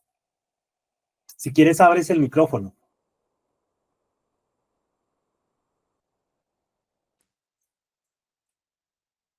Mi queridísimo Edwin, no te veo. Profe, ¿me escuchas? Perfectamente. ¿A qué te refieres con referencias? Profe, ¿me escuchas? Sí, se escucha muy bien. Ah, perfecto. Pues, profe, son, por ejemplo, las dos ilustraciones tienen una estructura pues tienen una retroalimentación en cuanto a la parte cultural de ciertos lugares. Puede ser algo medieval, oriental, ¿sí? ¿Cómo hace para uno no entrar en esa procrastinación de tengo infinidad de referencias, pero no sé cómo decidir cuál es la que es viable si uno muchas veces no tiene el conocimiento cultural para saber cuál es la adecuada y que no pierda uno tiempo en elegir cuál es la adecuada. Mira, te voy a responder de la forma más honesta y más escueta y que puede parecer un poco grosera y espero que no suene grosero. La mejor forma de escoger una referencia es siendo egoísta. A nosotros, a todos los dibujantes, a todas las personas que nos gustan las artes, tenemos como periodos o momentos o influencias que nos gustan mucho. A mí en lo personal me encanta el ukiyo-e y me encanta el periodo Edo japonés y lo he estudiado mucho y me gusta muchísimo. Y entonces siempre que voy a trabajar una referencia, entonces me gusta el ejercicio del ukiyo-e, de la sobrelínea, de estar muy saturado de detalles, de tener muchas cosas, de tener una gran cantidad de elementos que el espectador tenga que ver y que lo obliguen a quedarse un ratito más. Es decir, no es lo mismo encontrar una página con este dibujo, que no es que esté mal, frente a uno como este. Este dibujo se siente que tiene una cantidad de laboriosidad y una cantidad de tiempo y de desarrollo gigante que hace que las personas busquen la mariposa y las flores y el ejercicio del accesorio en la cabeza y les parece bello. ¿Cómo escoges las referencias? Quédate con lo que te gusta y comienza de ahí hacia afuera. Es decir, si estás trabajando una historia que te parece, que quieres trabajar futurismo, por ejemplo, quieres algo que sea muy, muy tecnológico y muy futurista, comienza por la serie o el elemento que más te guste a nivel de futurismo, que te gusta Ghost in the Shell, Cyberpunk, no sé, Blade Runner, lo que te guste. Y a partir de ahí comienzas. Es sorprendente la cantidad de personas que tienen gustos parecidos o similares a los que uno tiene. Uno siempre piensa, no, es que yo voy a hacer esto, pero yo sé que eso no le va a gustar a nadie y nadie va a mirar. Y entonces voy a hablar de una serie, por ejemplo, que es de mis favoritas desde hace mucho tiempo y me la paso peleando con mi hija porque me hace spoilers todos los días, que es Hanako-kun.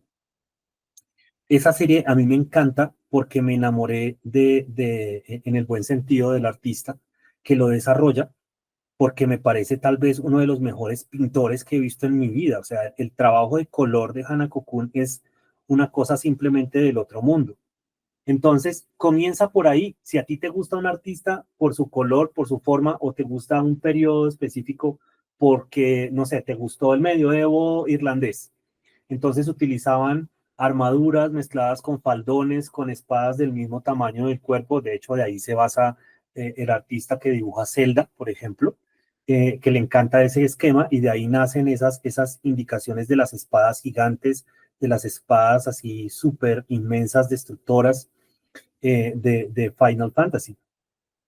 Y entonces tú comienzas por ahí, juega con el egoísmo, o sea, el hecho de que estemos trabajando una historia que tiene una característica ambiental, un ejercicio fuerte, entonces te comienzas por ahí. O sea, si a ti te gusta, voy a pensar no sé, la mitología indoamericana. Entonces te gustan los aztecas, te gustan, no sé, los mayas, los incas, de alguna manera, alguna otra comunidad existente. Entonces te basas en eso.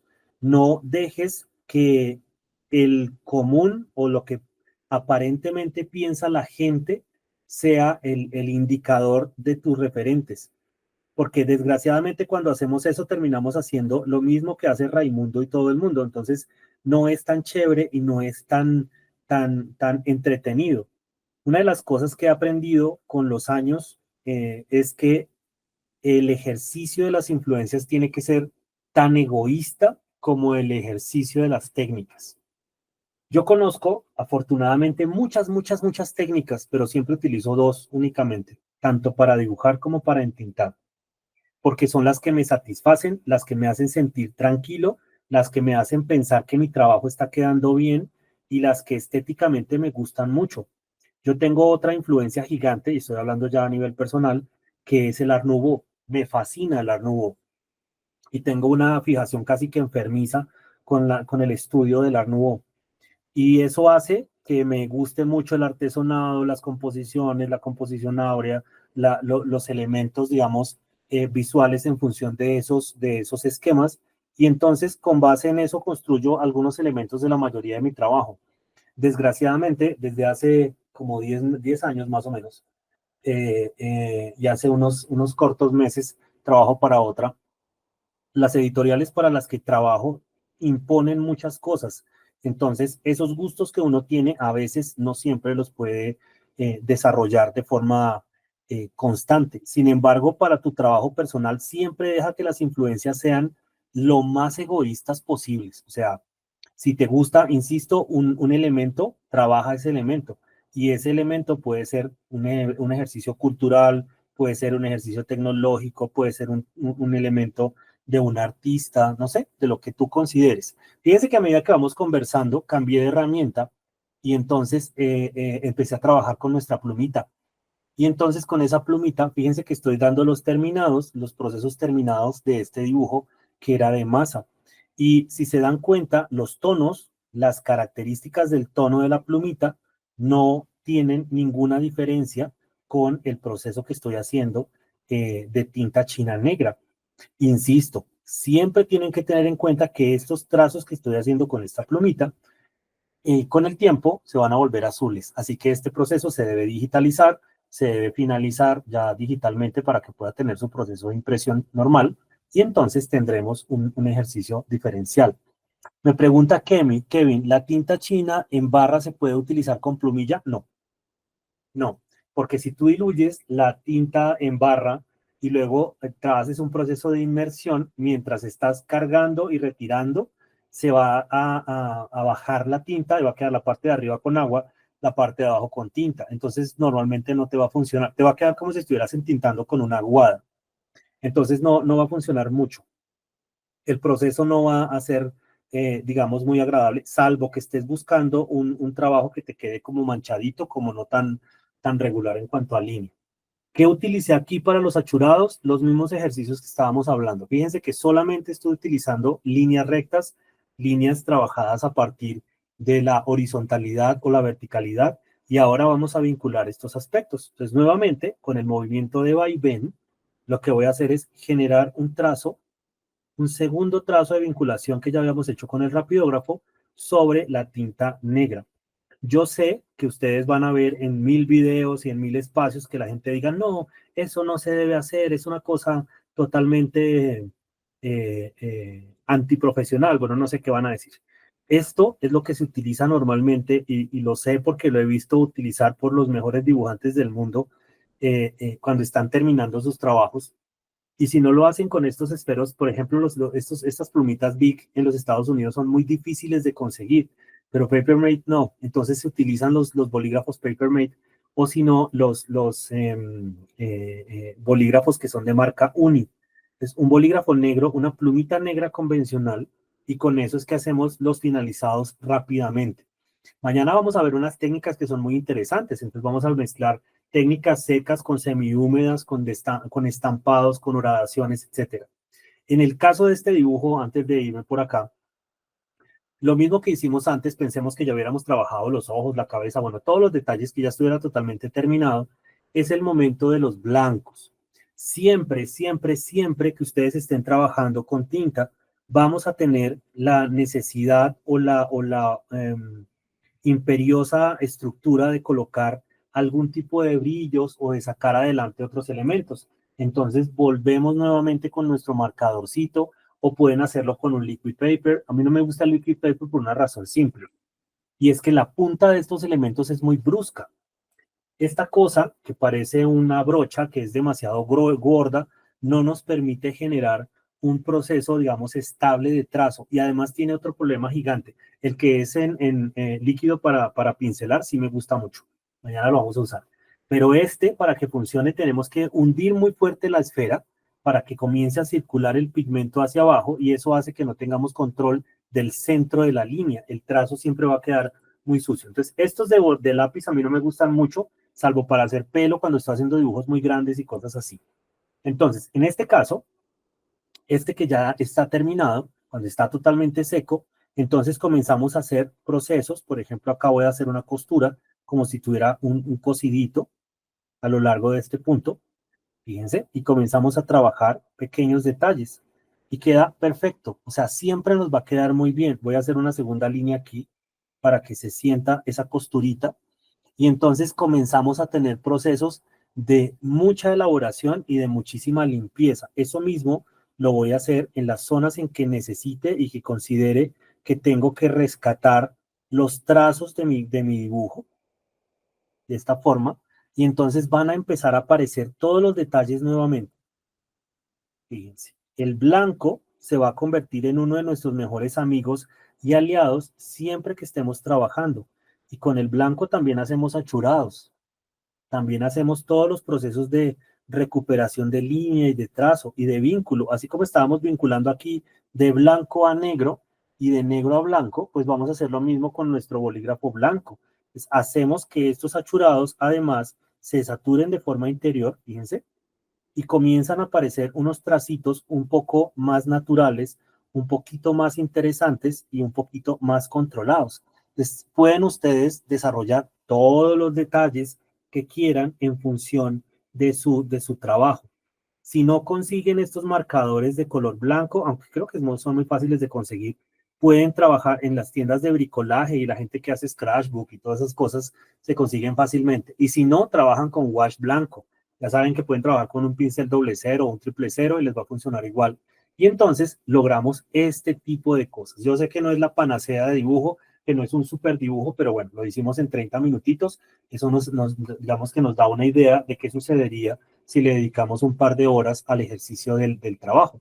Mañana vamos a trabajar con plumas, vamos a entender un poco la mecánica de las plumillas. Ahora, estas técnicas que acabamos de ver se pueden complementar con movimientos. ¿Qué son movimientos? Vamos a trabajar, por ejemplo, así como hicimos todos los esquemas a nivel de línea y de trazo, también podemos trabajar esquemas a nivel de puntos, a nivel de asteriscos, de esta forma, a nivel de mases, de esta forma, o con el esquema que ustedes quieran para desarrollar texturas. Entonces, pensemos que aquí, por ejemplo, queremos que sea un textil. Entonces, ustedes me van a decir, ¿y cómo se trabajan esos asteriscos? ¿Y cómo se trabajan esas plumas?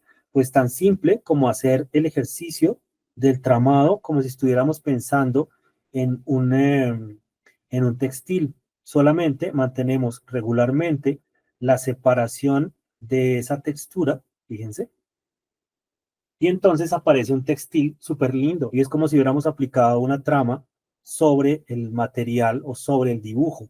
Estos elementos siempre son post finalizado, es decir, siempre los vamos a hacer después de que tengamos el dibujo totalmente iluminado, totalmente estructurado, totalmente finalizado. Fíjense cómo se ve de bien y es un ejercicio que aparece a partir del entintado, que es muy distinto a las tramas digitales, que es muy distinto a las tramas que vamos a colocar posteriormente.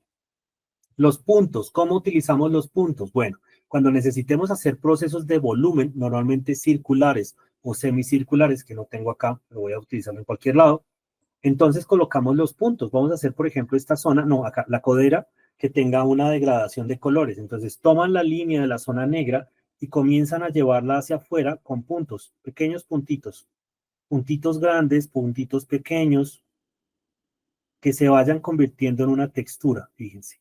Los alejan y los acercan cuando necesiten que el proceso se unifique con el negro y los alejan cuando quieren que la textura se convierta en otra cosa. Y entonces el material cambia, la textura cambia y tendremos un resultado radicalmente diferente.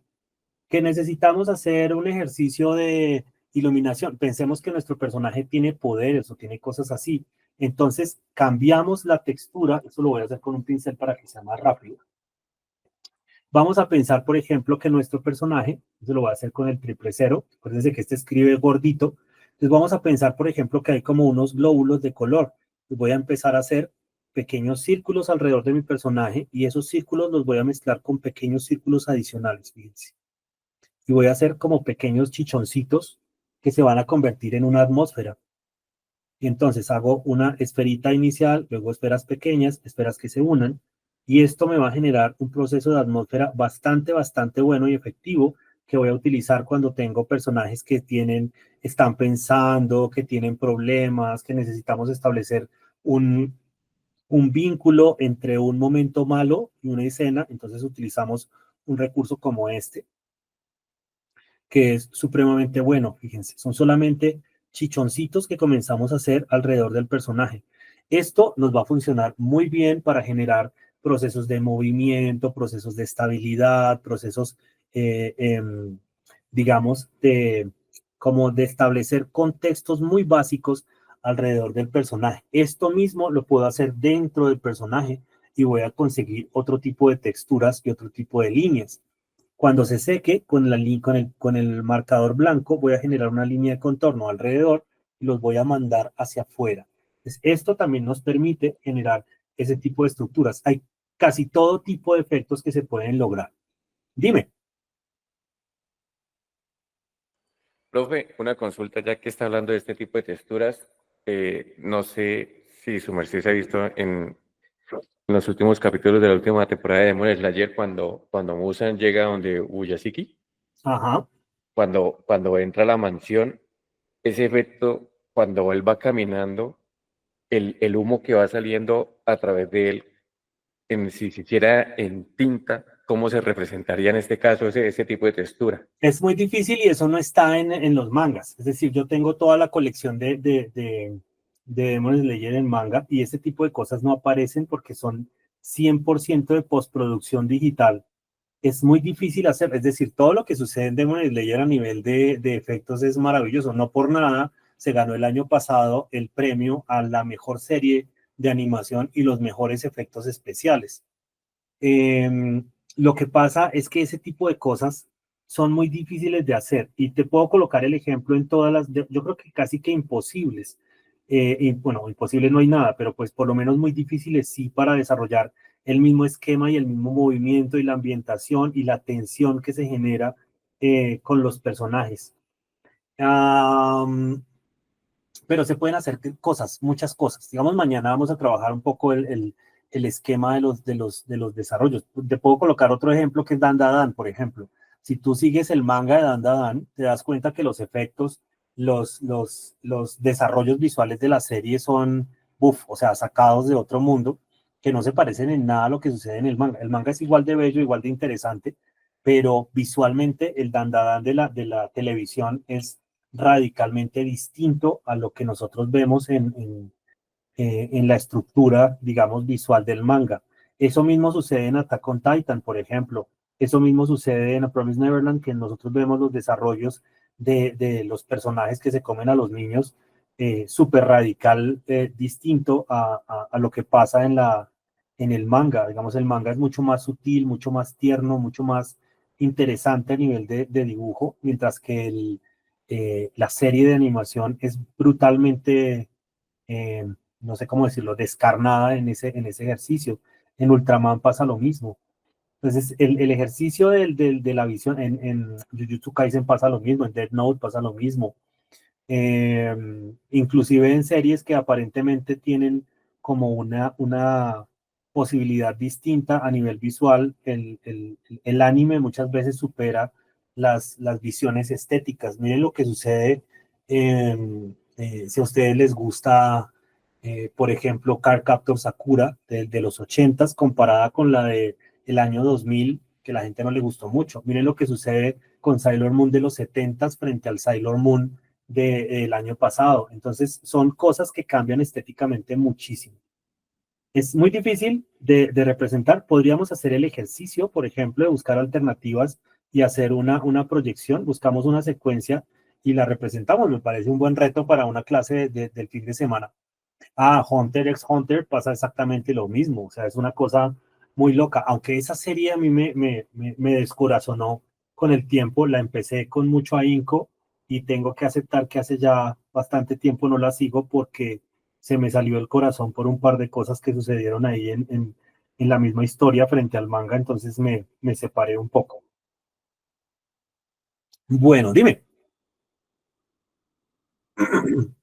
Profe, pero cuando dice que se vuelve imposible, solamente se habla como en base a técnica de entintado, No, porque digamos en cuanto a lápices de colores, pues yo he visto gente que tiene una habilidad increíble, pues sobre todo con estos colores de Prismacolor Premier, que manejan Sí, unas técnicas no, increíbles y es utilizan, que estamos hablando de dos cosas diferentes. Una cosa es la técnica de representación, todo lo puedes hacer, pero es que el chiste del ejercicio, por ejemplo, cuando tú ves la saga de la aldea de los herreros o cuando miras la primera temporada, el ejercicio no es tanto la representación estética, es decir, hacer los movimientos que hace cada uno de ellos con las espadas o hacer los movimientos de respiración de cada uno, no es lo difícil, porque se puede hacer.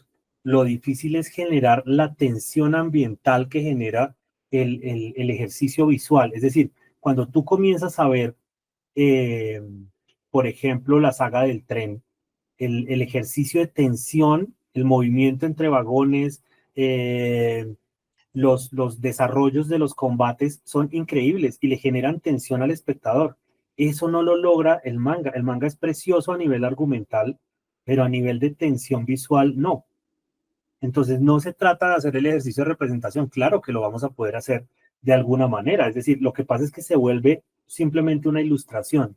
Lo que logra el anime en ese caso, por ejemplo, cuando vemos los demonios, cuando vemos los ejercicios de los movimientos, eso es muy distinto al, no sé si ustedes que no quiero hacerles spoilers, porque la última vez se pusieron muy bravos, pero cuando en las animaciones de prueba se muere Nezuko, por ejemplo, el ejercicio ambiental es increíble. O sea, llega al punto casi que lo que sucede en la tumba de las luciérnagas, que uno ve eso y termina, o sea, por más fuerte que sea, todo el mundo termina chillando porque la niña se muere. ¿No? Entonces, es un ejercicio de tensión, no es tanto el ejercicio de la representación. No voy a decir nada. Dime, Edwin. Profe, el entintado que están realizando actualmente de Berserk, ¿lo hacen de manera digital o el trabajo sigue siendo manual? Es híbrido. Y me encanta la pregunta porque siempre nos preguntan muchísimo sobre el entintado tradicional contemporáneo y el entintado tradicional antiguo. Es híbrido. Hay muchas cosas que se entintan aún de forma tradicional, así como estoy trabajando en este momento, porque la expresión no es igual. Les voy a colocar un ejemplo de series que son 100% digitales, tanto en el manga como en el proceso de las animaciones. Entonces, cuando nosotros vemos, por ejemplo, Doctor Stone, que tiene un proceso digital tanto en el manga como en la animación, el ejercicio tradicional es muy fuerte en muchos de los frames y en muchos de los desarrollos, digamos, del entintado en el manga, porque la expresión no es igual. Si uno mira, por ejemplo, Food Wars, en Food Wars los desarrollos digitales de la comida, del proceso de cocina, son muy fuertes tanto en el manga como en las animaciones. Sin embargo, el desarrollo de algunos de esos frames son hechos a mano porque se necesita la expresión porque es indispensable la expresión. Entonces, es híbrido. Casi todos los estudios de, de, de desarrollo de manga actuales trabajan de forma híbrida. Los chicos, en este momento en la Universidad de Tokio, por ejemplo, que es donde yo más tengo contactos, les enseñan de una forma muy potente el ejercicio de trabajo manual, porque ellos tienen que ser capaces de hibridar los procesos. Y gracias a un artista que ya se nos fue hace un par de años, que trabajaba unos murales gigantes, es una de las cosas que más les trabajan en la universidad. Ellos tienen que ser capaces de desarrollar el dibujo tradicional con la misma capacidad y la misma característica estética que el dibujo digital. Entonces se vuelve un ejercicio maravilloso, simplemente increíble. O sea, si ustedes pudieran ver el trabajo de los artistas, por ejemplo, de Ultraman, ustedes se sorprenderían porque Ultraman es aparentemente 100% hecho de forma digital y resulta que cuando ustedes van y miran los artes conceptuales son totalmente hechos a mano y no hay forma de diferenciar cuál es el arte conceptual del arte hecho digitalmente. Miren los dibujos de Terminator del año 90 y pico, 96, 97. Todo es hecho 100% a mano y parece hecho digitalmente. Quería avanzar un poquito en esto porque quiero que se den cuenta de cosas. Fíjense que el dibujo inicial es bastante simple, bastante plano. Fíjense el dibujo que teníamos acá de base y fíjense lo que ha ido sucediendo a medida que voy aplicando las tintas. Fíjense en el peso, fíjense en la disposición, fíjense en lo que sucede, por ejemplo, con la cintura, la disposición del cuerpo del personaje, cómo cambia a medida que vamos colocando los diferentes, digamos, ejercicios de tinta, como cuando saturamos, cuando colocamos la línea, el personaje cambia radicalmente y se convierte en otra cosa. Entonces, estos procesos son los que marcan, por eso les digo que espero que hagan muchos ejercicios frente a sus procesos de entintado, porque son primero lo que va a ver la gente, en el caso de que ustedes se dediquen en algún momento a la ilustración profesional o los desarrollos profesionales.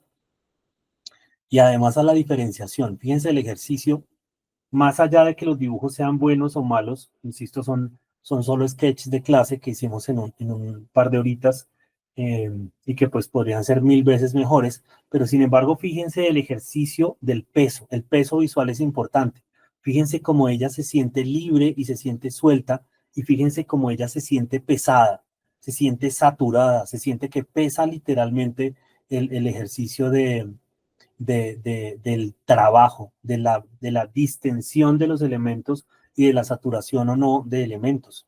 Entonces, eso para mí es muy importante en la representación y espero que capturen la esencia, y por eso quería hacer este paralelo. Mañana haremos cosas radicalmente diferentes, pero este paralelo es importante para que se den cuenta de eso. Fíjense que podemos generar estilización corporal y podemos generar peso y además estilización corporal. Ambos dibujos muy sofisticados, ambos dibujos muy simples, un dibujo preparado, un dibujo improvisado, pero pues que tienen una estructura general en función del objetivo inicial, que era el trabajo con los pinceles. Fíjense lo que se puede lograr con un pincel.